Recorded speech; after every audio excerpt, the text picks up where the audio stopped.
This is the DTV Digest, the podcast that brings you news and reviews of films which didn't make it to the cinema. And now, here's your host, Mike Parkin. Hello, everyone, and welcome to the DTV Digest. I'm your host, Mike Parkin, and joining me, as usual, are Richard Hawes. Hello, everyone. And Stephen Lockridge. Hello. Happy New Year. So this is our first show since mid-December, and as a result of that, we've got quite a lot to get through. We're going to kick off with Frank Grillo in Werewolves. Then we've got a decent little horror movie called Beezel. A bit of Agatha Christie style murder mystery with Invitation to a Murder.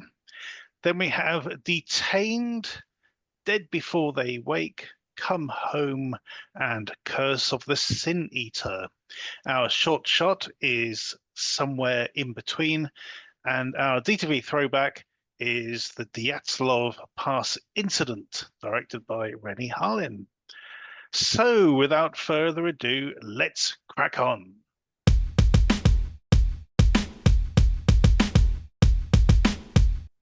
Our first film then is Werewolves.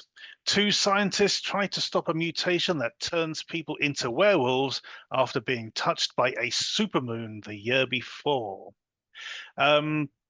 So interesting one, this, guys. Remind me who the director is, because it's slipped my mind. Stephen C. Miller.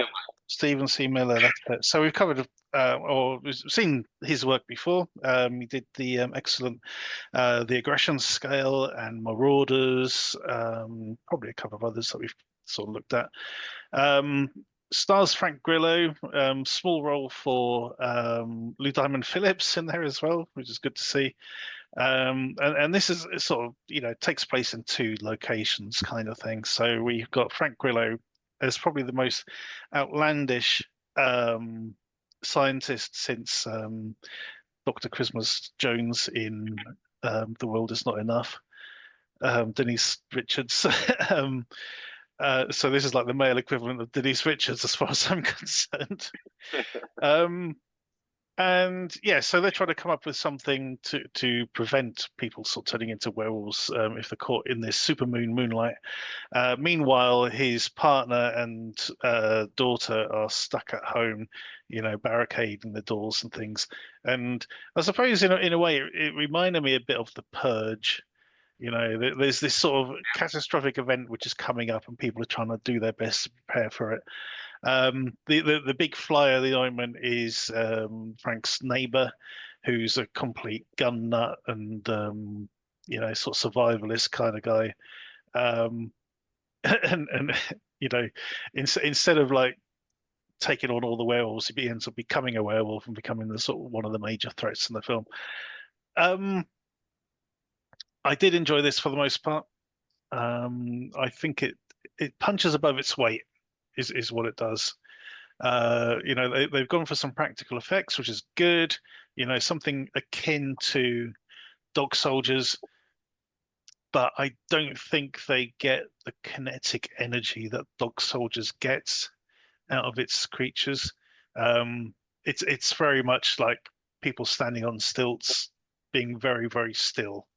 When we do sort of see the sort of werewolves and things, which is a shame, but it goes very well, I think.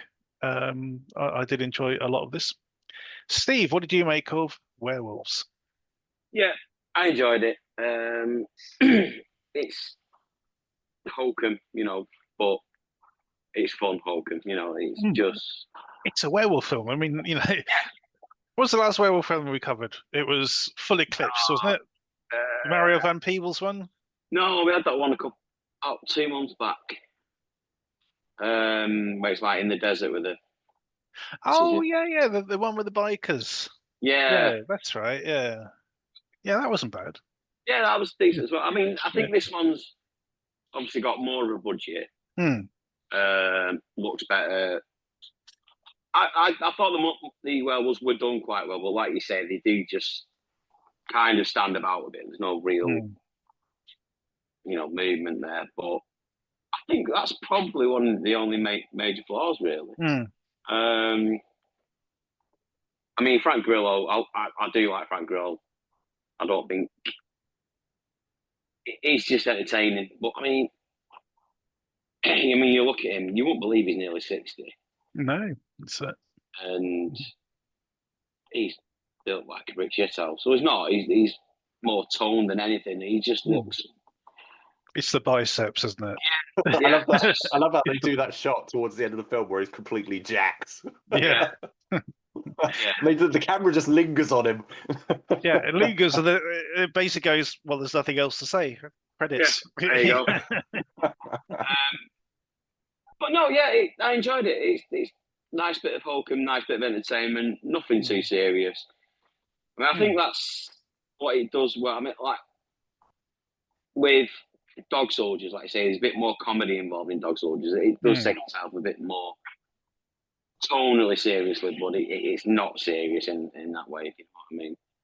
But yeah, no, I enjoyed this. I'm quite surprised. I thought it might have got quite a bit of a limited cinema release, to be fair. Well, I was about to mention this because exactly. So in America, it did actually get some sort of cinema release. But over here, I'm not surprised, considering the state of our bloody cinema system at the moment. I'm kind of not surprised it didn't. I mean, it would be nice if films like this did get a cinema release. I mean, it would be nice to sort of see.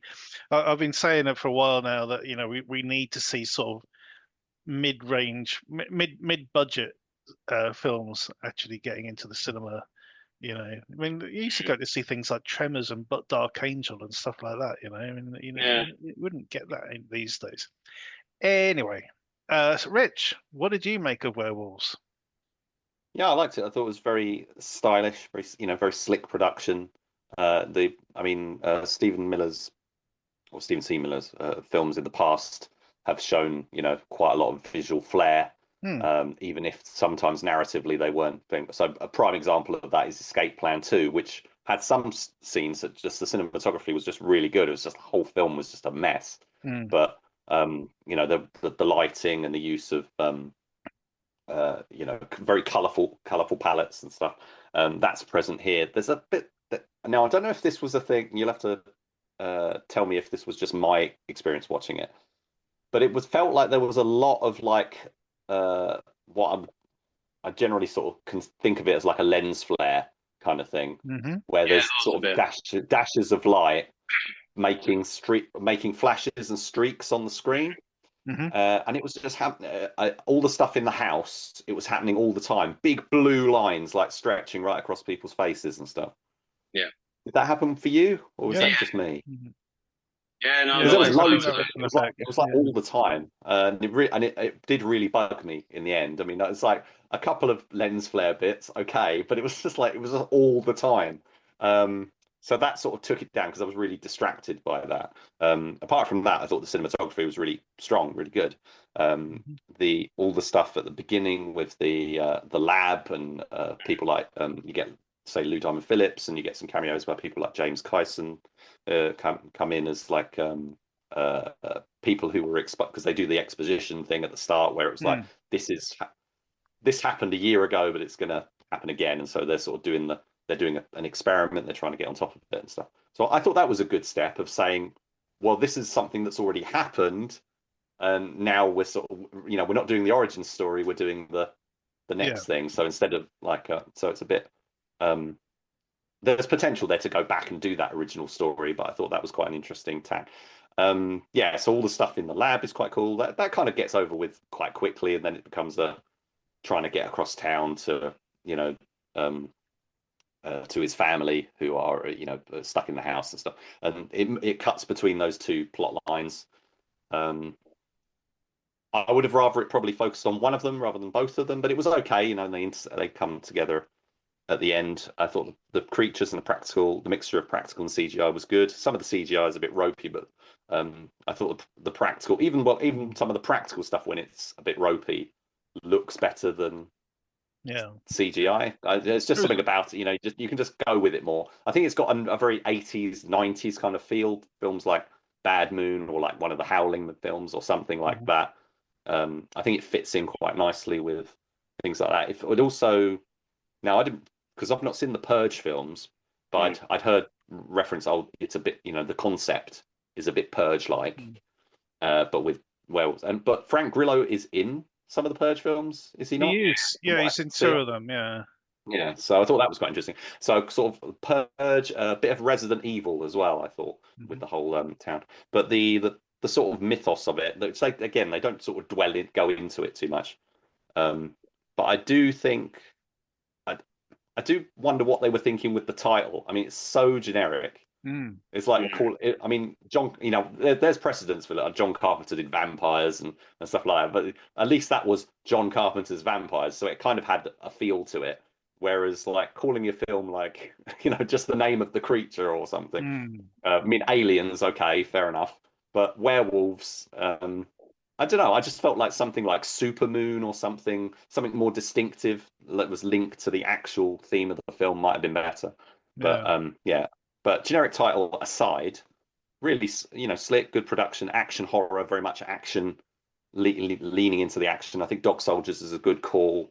You said there, definitely one that comes to mind. Although Dog Soldiers doesn't have as much action as this one. This has got full on machine guns and everything. It's really good. Some of it's quite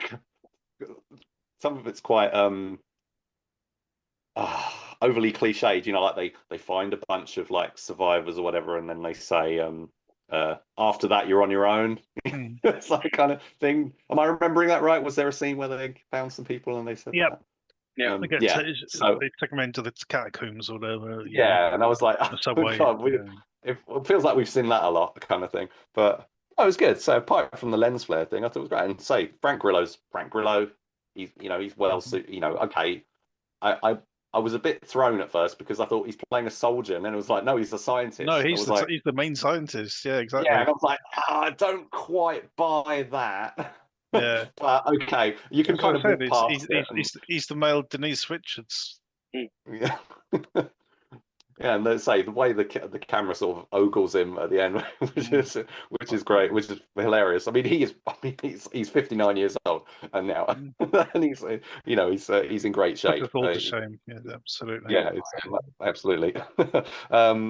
Yeah, so I think this very much. There's a lot of hype on this on social media, and I think it definitely lived up to that.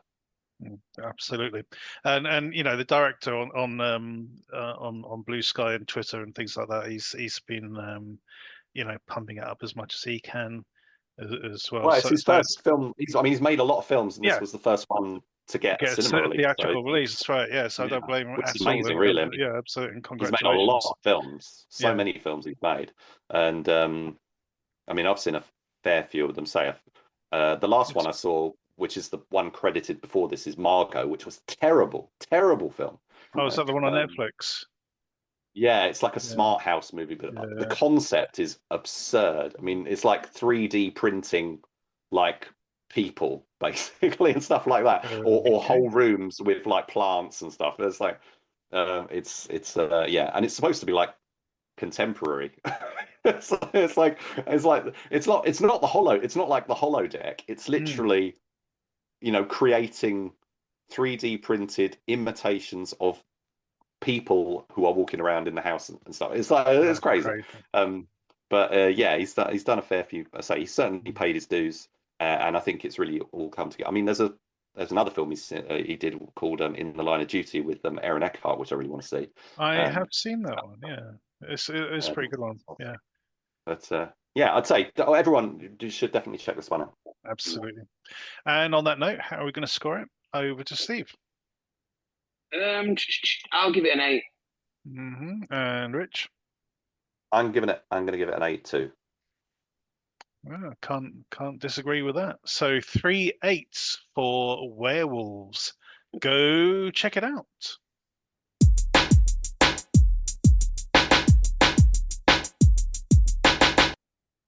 Our next film is Beezel. Over 60 years, 3 guests of a cursed home discover an eternal witch who lives beneath it with an insatiable thirst for living souls. Okay, unfortunately, I'm the only one who's seen this one, but you may have guessed by its placing in tonight's running order that I think rather highly of it. There's not many films, not many horror films, which do genuinely unsettle me. The last one being The Moor, which I've gone on about way too much over the years, over the last 2 years since we covered it. But this, this is proper unsettling at times. So it's split over different time periods. It starts off in 1966, where this family are living in their home, and we've seen this like home cinema footage. It's not exactly video because it's 1966. So it's man, wife, and young son, and there's an incident in it where the son hears some knocking, and he opens this trap door, and there's his mum. She goes, "I'm hungry." And he goes and gets her an apple, and she goes, "Thank you. Do you have anything for my friend?" And it's like, what the fuck is going on? And Nazi stuff happens there. Then it jumps forward to 1988, and this budding film director turns up to make a documentary with the dad who's still living in the house. He's been accused of murder, but they've never been able to prove it, that he killed his wife and son and things like this. So, supposedly this guy's there to help document what really happened, but the dad actually has some other plans instead. Jump forward again, and we have a nurse who's there to look after the previous guy's wife, who's now succeeded him. And then finally, in the last segment, it's that woman's son who's trying to sell the house. So it jumps through these different time periods, and some nasty stuff. Not exactly nasty stuff, but just it's just incredibly well filmed, sort of terrifying moments that work really, really well. One bit in particular is the nurse, when she discovers the hatchway and everything under the house, and she discovers her predecessor, basically, who supposedly disappeared, and then sort of goes to try and rescue her, and that bit is fucking terrifying. They do a really, really good job with the makeup effects of the witch, of Beezel herself. They use her very sparingly. I only have two real issues with the film. The first is the score, which uses it's sort of a very off-kilter series of violins and cello, sort of stringed instruments, basically, just sort of put you on edge, and I think they overuse it a bit. And the other is that because it's very episodic, you're constantly getting to this point where the terror bit ramps up and then stops, and then we get new characters come in, and we got to start from zero and then ramp up again, ramp the terror back up over 10-15 minutes or whatever it is. So it's very sort of like episodic, very, very, you sort of get a decent scare, then there's nothing for a bit, and then another decent scare, nothing for a bit. So those two bits, especially on first viewing, don't sit very well. But as I said, this is proper unsettling stuff. The final bit, when we do get to the end of it, and the sort of the end game, as it were, it's one of the nastiest things you're going to hear, let alone see, for sure. And if it wasn't for those two elements, I'd be giving this a 9 out of 10. But instead, I'm going to give it an 8. So 8 out of 10 for Beezel. I thoroughly recommend it. Go check it out.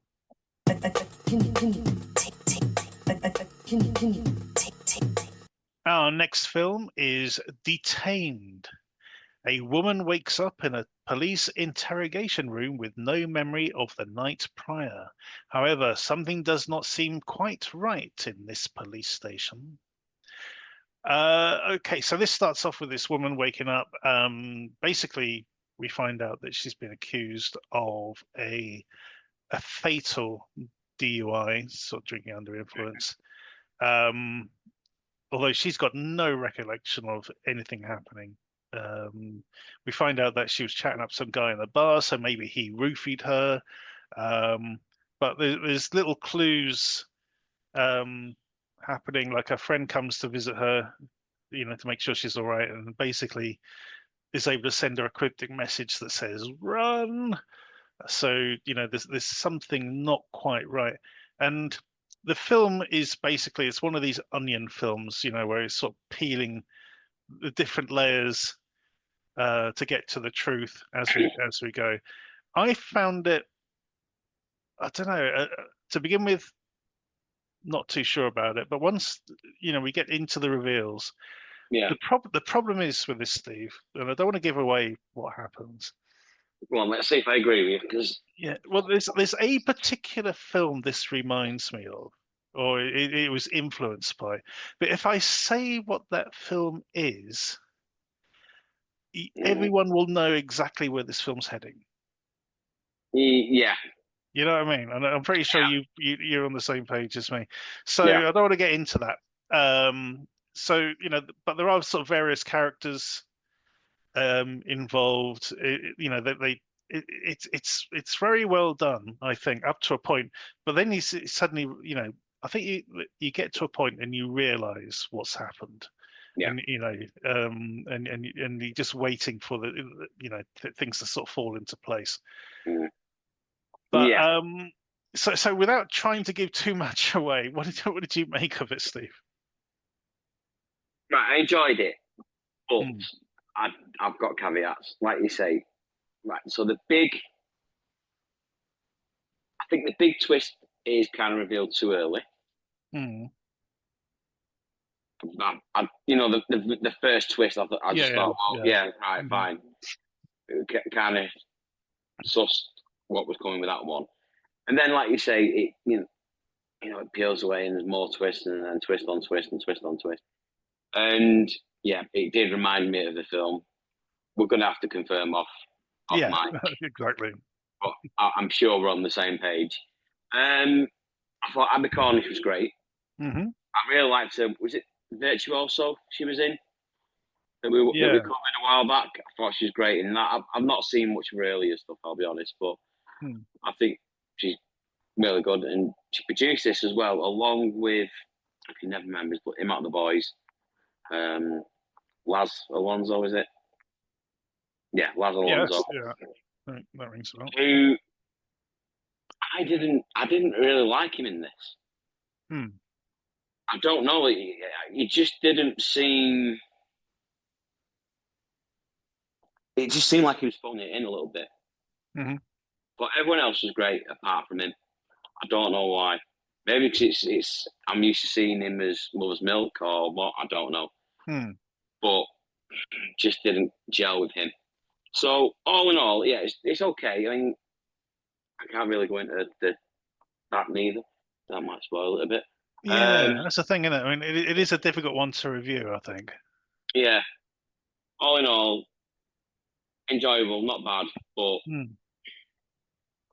think it does rely on comparison to another film too much, and I can't really go into it anymore. It is exactly. So it is. I think we can agree it's an entertaining film. You may or may not guess where it's heading.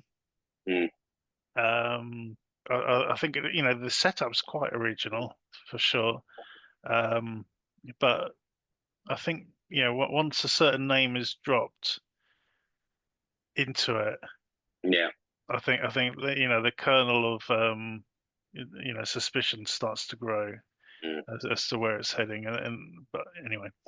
So on that note, what are you going to score it? I'll give it a 7. Yeah, it's definitely an entertaining one. 2 sevens.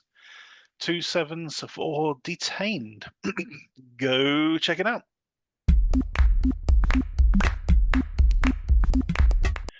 Our next film is Invitation to a Murder. Set in 1936, this sees Miranda Green, a florist, invited to a weekend getaway by a mysterious, reclusive millionaire, along with 5 other strangers. I'm sure that sounds very familiar to just about everyone. This is a film which wears its influences on its sleeve. In fact, our heroine, Miranda, is a big fan of Agatha Christie, and she's being whisked away to this thing. And that's basically what we get. It's a very sort of straightforward murder mystery set in this mansion on this little island, sort of in the channel. It's very good. Production values are very high. Our heroine is a pretty decent detective, and it moves along quite decently. One thing I wanted to ask, Mike, yeah. does it play out like a movie, or is it a TV movie? And the reason I say that is because I noticed that it's coming out on I can't remember if it's just a digital release or a physical release as well. But it's the reason we're covering it is because it's getting a release sort of broader. But it has been on TV. It's been on Channel 5, and I think it's actually came on last Christmas around that time. So I wondered, does it have the look of like a Lifetime TV movie kind of thing, or does it feel like a movie? Because certainly in the concept of this kind of thing it's not typical for DTV features. Indeed. It does feel more like a concept of like a Poirot, Agatha Christie kind of the kind of thing you would expect to find on television. Absolutely. Well, I mean, a couple of years ago, the BBC did a 2-part adaptation of 10 Little Indians, and that was very good. And this sort of favors, this compares favorably to that. I would say it is a reasonably high-end TV production.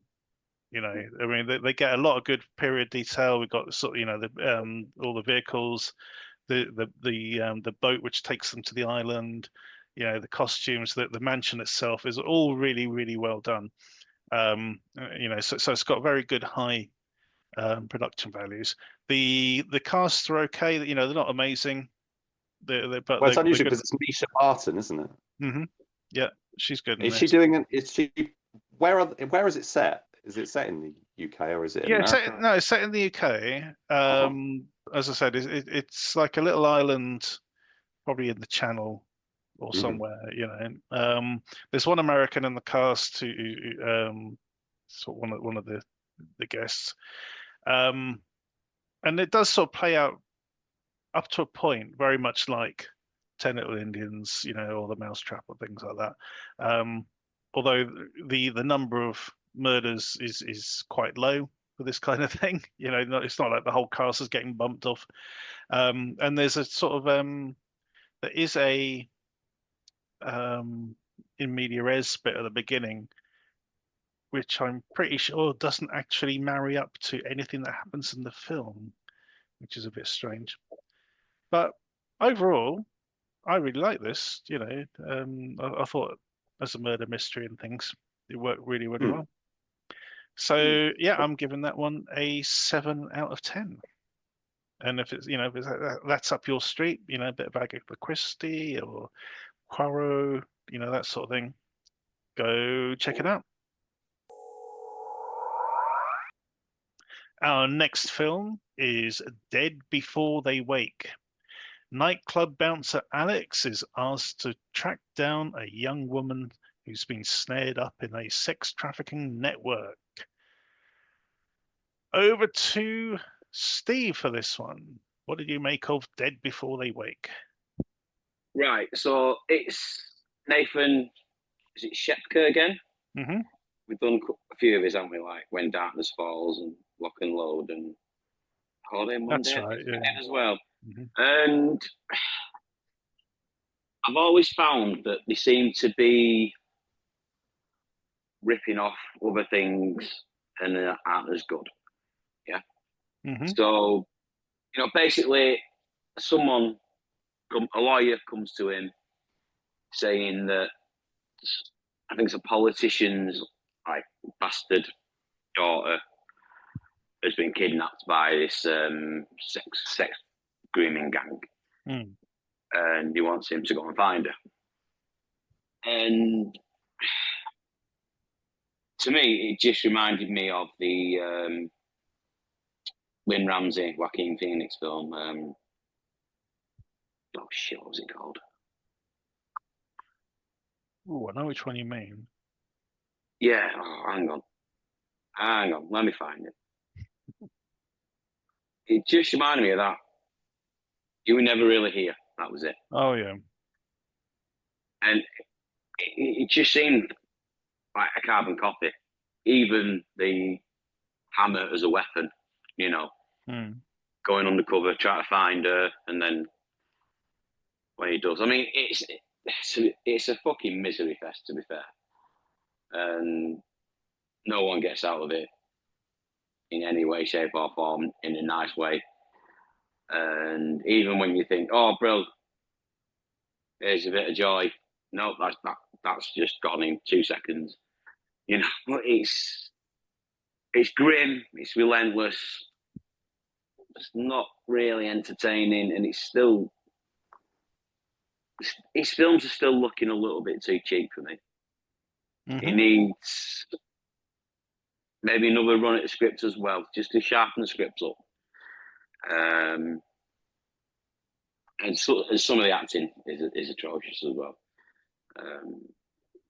Some of the groomers and stuff, but yeah, felt quite fair and middling. I don't know. How did you feel, Rich? Well, I know that his, Shepard's films have a certain budget level.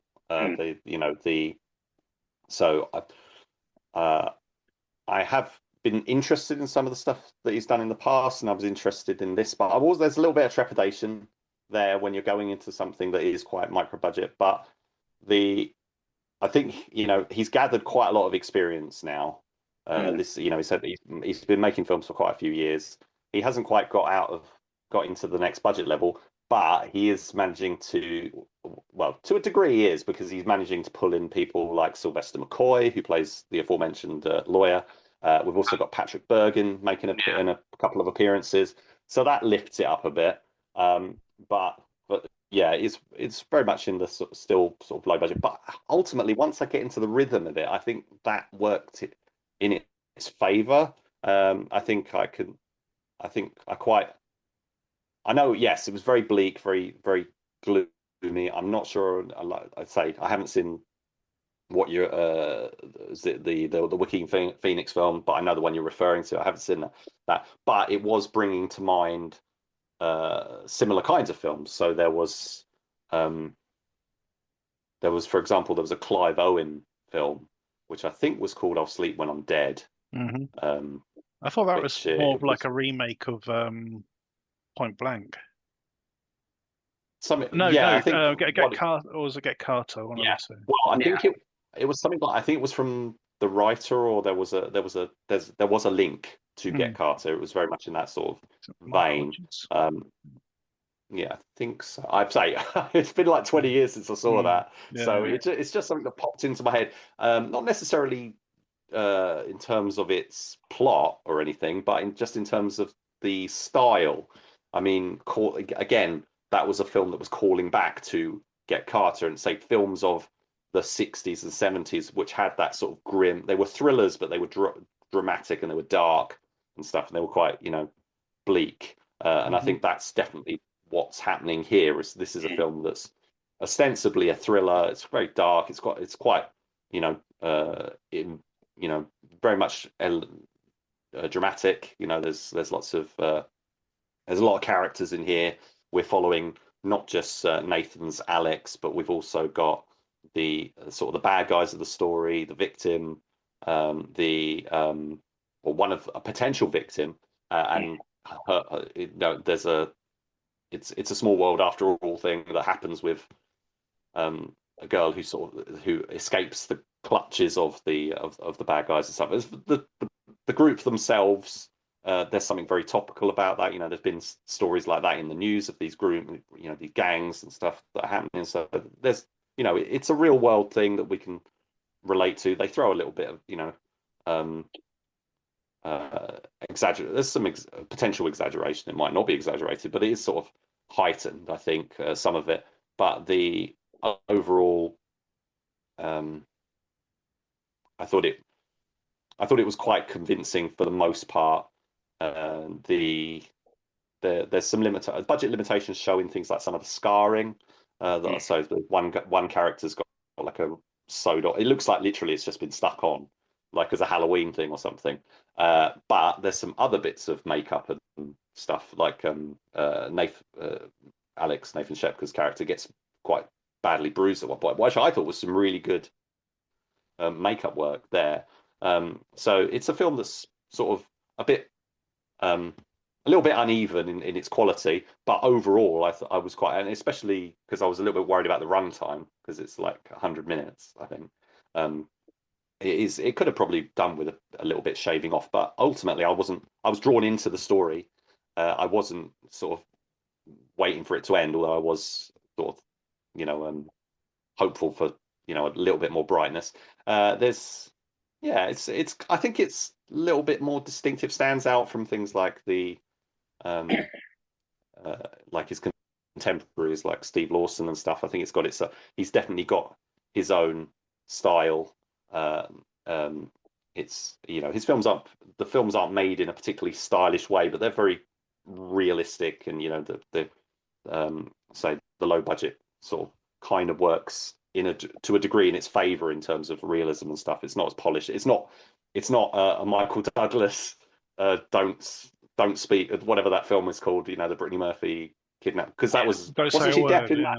Don't say a word. Was she deaf in that? Because that's the reason that comes to mind is because the girl he's got to rescue is deaf, and that was another interesting thing about the film, is there's some long, bit like Creed 3 recently.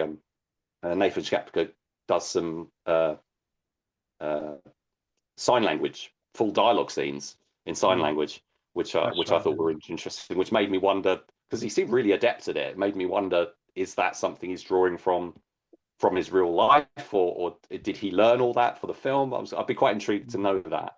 But those qualities, adding that in again, that the victim being deaf or something might be something that's been an influence from something else. But I thought that was quite interesting. There's some stuff that pans out with some of the supporting characters, which was quite, didn't need to be there. That sort of contributes to the length. Not necessarily need to be there, but I was quite in there. And yeah, I would ultimately say, if you're interested in low budget thrillers, I definitely think it's worth seeing. Support films like the films Shepka Productions and others, like Steve Lawson and that are making. It's always worth, keeping an eye on their work. And so I would definitely say it's, if you like sort of bleak 60s, 70s sort of style thrillers, then I think this is an interesting throwback to sort of those styles, and it's worth a look. Indeed. Cool. And how are you going to score it, guys? Over to Steve. I think I'll give it a 5. Mm-hmm. And Rich? I'm going to give it a 6. Okay. There we have a 5 and 6 for Dead Before They Wake. Go check it out. Our next film is Come Home. 2 New York couples seeking tranquility in the remote Adirondack Mountains come into contact with spirits imprisoned in the woods. Is that what you got from this, Steve? No, not really. No. Now, I was quite on board with this for probably about the first half, even though nothing's happening whatsoever. It's just these 2 couples hanging out, fish out of water kind of thing, trying to sort of get to, falling in love with the countryside, because they're all New Yorkers. There was one scene which made me laugh a little bit early on, where the 2 guys are going hiking, and they meet a couple of women on their hike, and they say, "Hey, how you doing?" and all this sort of stuff, and they just totally blank them, and they're going, oh, that's kind of weird. And I'm thinking, yeah, that's kind of weird. And I thought, maybe not. Maybe that's just Team Bear. Just the Team Bear effect, basically. It's like, well, would you rather meet a strange man or a bear while you're out hiking in the woods? Yeah, At least no one's gonna disbelieve if you get attacked by a bear. Is the usual argument. So even though it's all very benign and everything, I thought, yeah, even out in the woods, people are going to sort of go, no thanks, strange man, keep away. Yeah. So, but unfortunately, as the film develops into whatever it is, nothing really happens, and it just kind of goes absolutely nowhere. There's these very long static shots of the woods or the countryside from a distance, and you're staring at them forever going, am I supposed to be seeing something in here? And the first one, like the very first thing you see, to be honest, right, I thought something had gone wrong with the yeah, exactly. I thought that. I'm like, I thought, oh, my screen is broken, it's gone all static, because it just hangs on this image, even though you can hear stuff in the background. It's like clearly there's something happening. And later on, there's another one when I'm thinking, I think I can see something, but it might be an optical illusion. But yeah, I kind of get what they're going for, but at the same time, I don't think they really convey what they're aiming for. No. I think you're on the same wavelength as me, Steve, with this one. Yeah, like you say,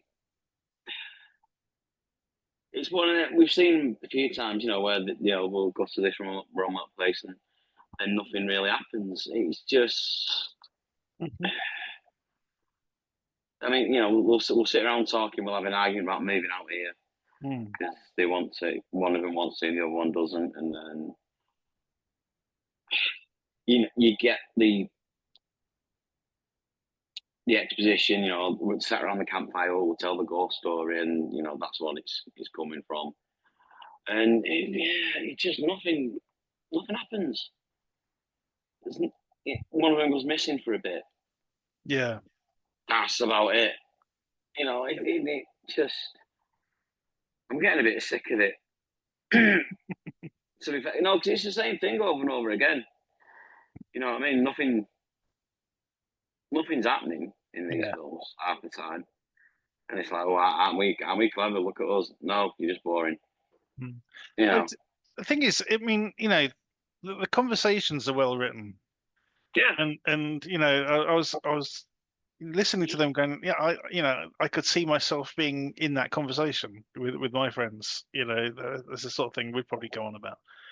But it trying to marry that with anything sort of like weird and sinister going on in the neighborhood, I don't think it really sort of works. Yeah. No, I don't like it. No. And on that note, what are you going to score it, Steve? I'll give it a 5 again.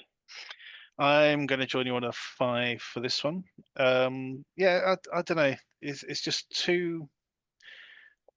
It's like too hipsterish. It's what it comes down to. It's like a mumblecore horror film. It's a mumblecore horror film. It's exactly it. Yeah. Without a decent soundtrack. But there you go. Okay, so 2 5s for Come Home. Go check it out. Our final main review is Curse of the Sin Eater. A poor construction worker makes a deal with a dying business mogul to inherit billions, only to discover that he has also been cursed by the man's terrifying sins. Yeah, so the ick factor is pretty high in this one. The main centerpiece is this whole thing where he's got to eat a meal off his dead body. Off the guy's dead body, basically. So the guy's naked on the table, and they keep bringing like platters of food out and laying it on the guy's tummy for him to sort of eat from. And the food itself is relatively innocuous. But it's a case of like, well, if he doesn't finish a plate, they scrape it onto the next plate and he's got to sort of, he's not allowed to sort of leave anything. He's got to keep eating. And it's symbolic in that by doing this, he's actually eating the guy's sins. And I think there's like a little mantra that he has to say afterwards before. So he gets the guy's money and stuff, but at the same time, he's inherited all these horrific sort of memories of stuff that had sort of been done in the past. What did you make of it? I thought it was an interesting idea. To be fair, I just thought the second half was a little bit laboured, and it just didn't really go anywhere with the idea that it had. Yeah.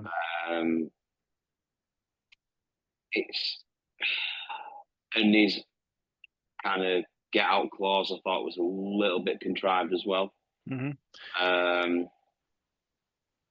I know it sounds daft when you explain it, but when it seems like an all right lad. He's been, a bit down his luck and struggling and stuff. But then when it does happen, and he eats the meal and takes the sins off the dead billionaire or whatever, and then it just seemed to kind of run out of steam a little bit after that. I like I say, I thought the idea was good. The initial idea was interesting and could have gone to some places, but it was just the same old thing that we've seen again a million times lately, and I just don't think the execution was there. Yeah, no, I agree. I mean, there's some nice production values here because we've got the mansion and everything that the guy inherits and all that. But yeah, I just didn't feel it was really doing much with the material, unfortunately. But there you go. Anyway, how are you going to score it? I'll give it a 6. Yeah, I'll give it a 6 too. 2 6s for Curse of the Sin Eater. Yeah, the dining scene is it's weird. Yeah. It's because you think at first I thought it was going to be some really nasty food or something, but it's not that. It's just like he's eating it off a decomposed corpse or decomposing corpse, which is kind of gross. But there you go. Go check it out.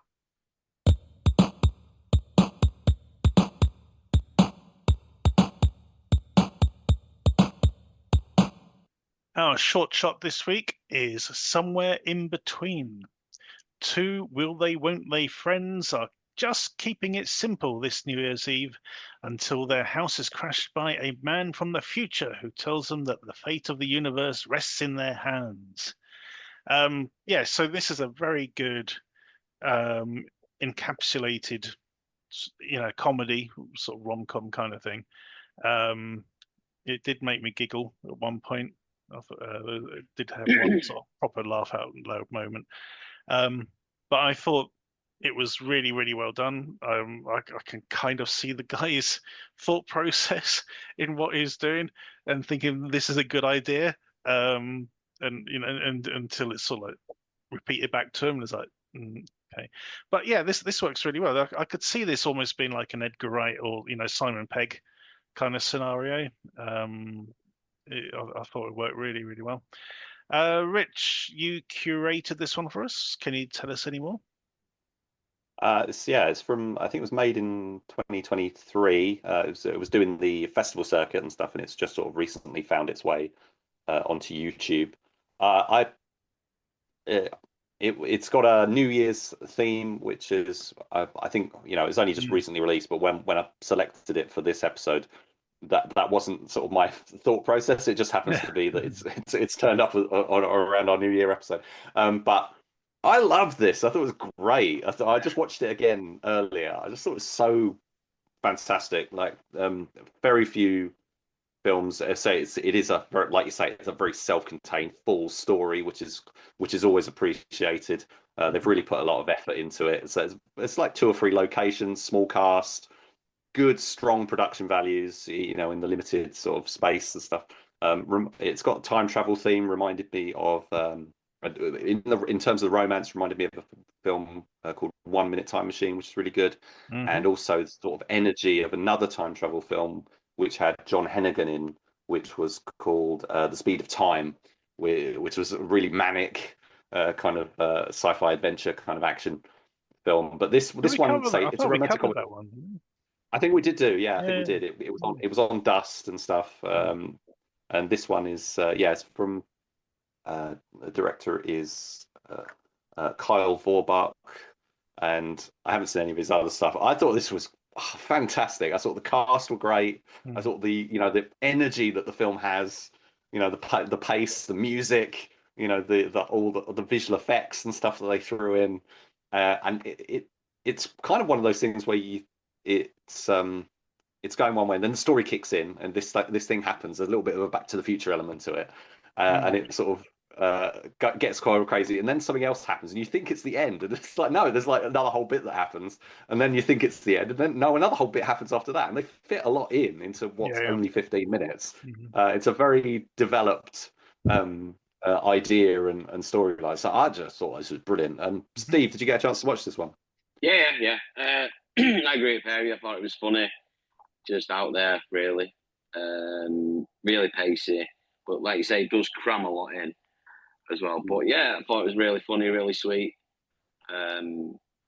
Obviously, you got the Back to the Future element there, and just really uplifting and sweet. Really nice, which is a bit of a godsend this week, really. Yeah. The cast are, the two leads are Taylor Mishiak as I can't remember, what's the girl? What's her name? It's Emily, and then you've got Ryan Flanagan as Jack. Two actors I'm not overly familiar with, or wasn't familiar with at all. They've been in a few things. They've done a few series where they've both been in, although I'm not sure if they've actually shared scenes. But there's a Paramount Plus series called Players, which I think is about an esports team. They both appeared in that, and another series which was a Hulu one, I think, called Dave, which they had small appearances in as well. Could be completely coincidental, I'm not sure, but they had a lot of. I thought they had great chemistry. They're very good actors. They've got the script is so sharp and fast. It's great, and they're rattling back and forth. And then you've got the other guy who is, I think it's John Horan as Christopher. He's sort of like the Doc Brown of the story, if you will, kind of thing, without giving too much away. But yeah, I thought it's really good. One of the best films I've seen. One of the best shorts I've seen for a while. I mean, I know I tend to say that quite a lot, but I thought this was, this very definitely. I watched this for the first time last year, and it definitely ranked in like one of my favorites of the whole year, I think. Yeah, I thought this worked really, really well. Cool. We don't score the shorts, but we do recommend you check them out, and we will put a link to this in the footnotes below. Go check it out.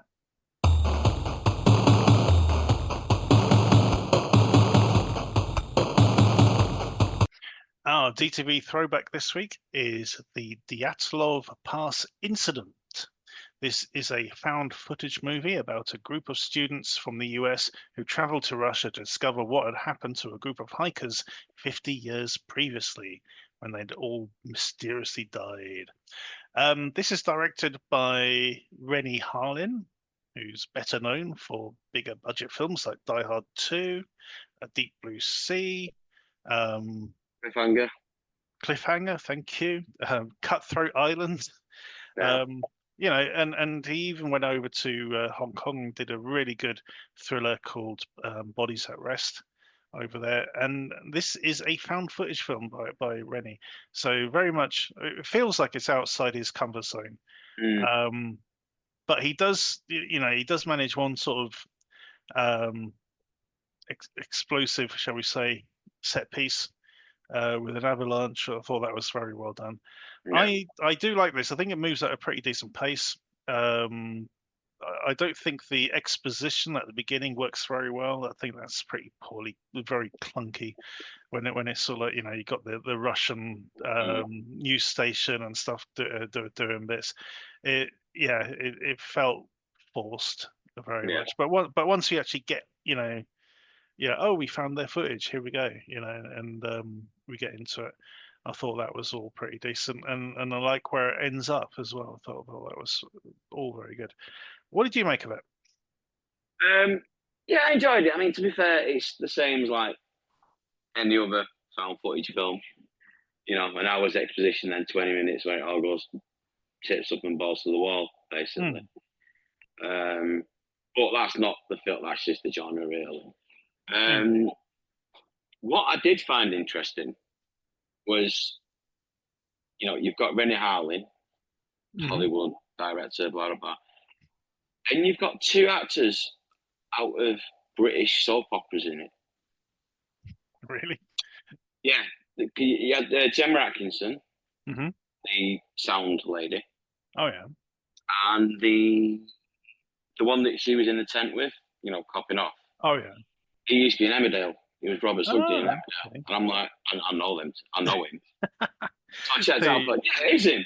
And it just seemed a weird casting choice to me that they've got these two UK soap actors in this film.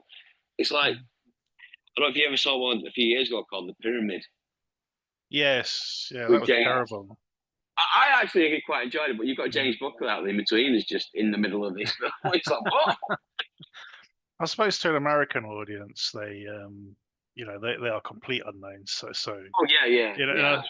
It's part of the sell, isn't it? With this sort of film, it's like, oh, this could be real kind of thing, Yeah. And so you want people who people aren't going to recognise in it, but at the same time, you want competent actors. So yeah, and of course, we Brits know how to do American accents. Or at least our actors do, which is good. Yeah, I mean, yeah, it's like I say, it's the same as every other found footage movie, really. To change location, or very well, you've got the elements against you as well. Up mountains, middle of nowhere, freezing cold, blah blah blah. But I did like, I mean, in the preamble, they actually do acclimatize themselves to, they go to Aspen or somewhere, they do a bit of training before they go out there. Yeah. Which was an element I did like.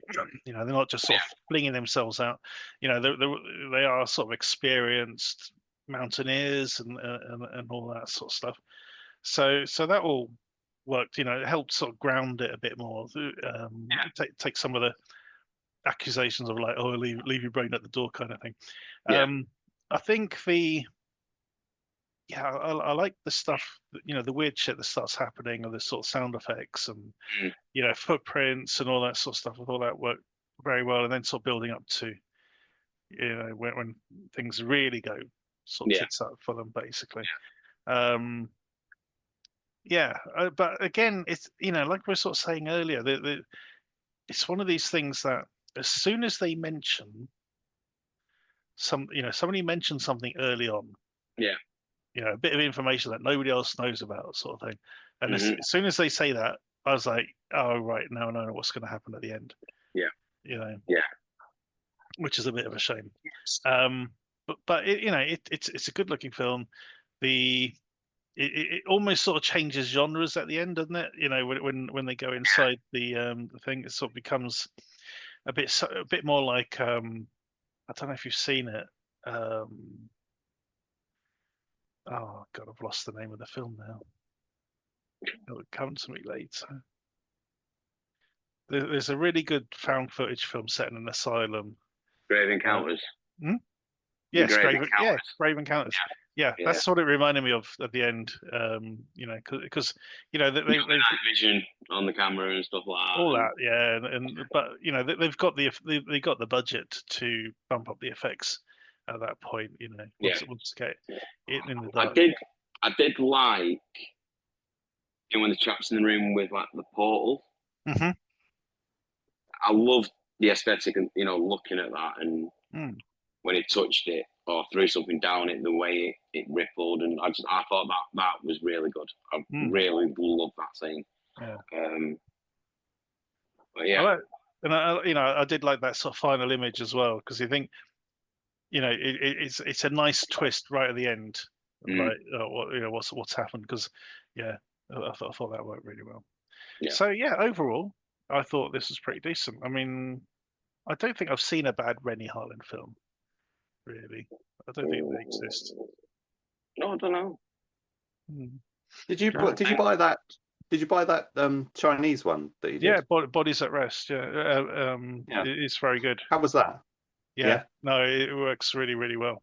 So that one is about a pathologist who, they've got two bodies. I think they've come in late at night, and he's doing an autopsy of them. And then these three guys turn up saying, "If you find a bullet, we need it."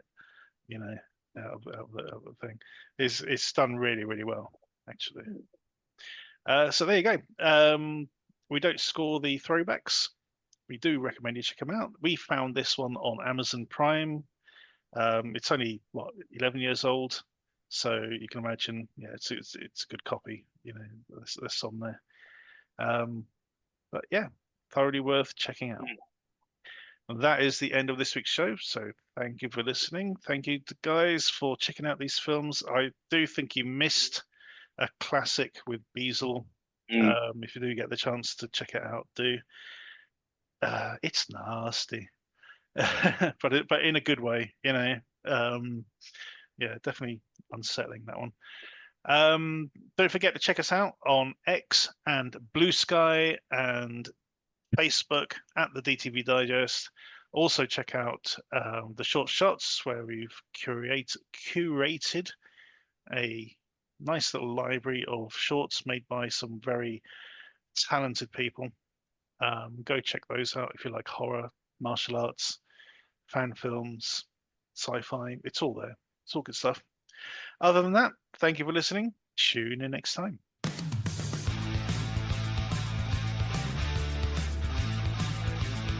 Thank you for listening to the DTV Digest. Let us know your thoughts in the comments and tune in again next time.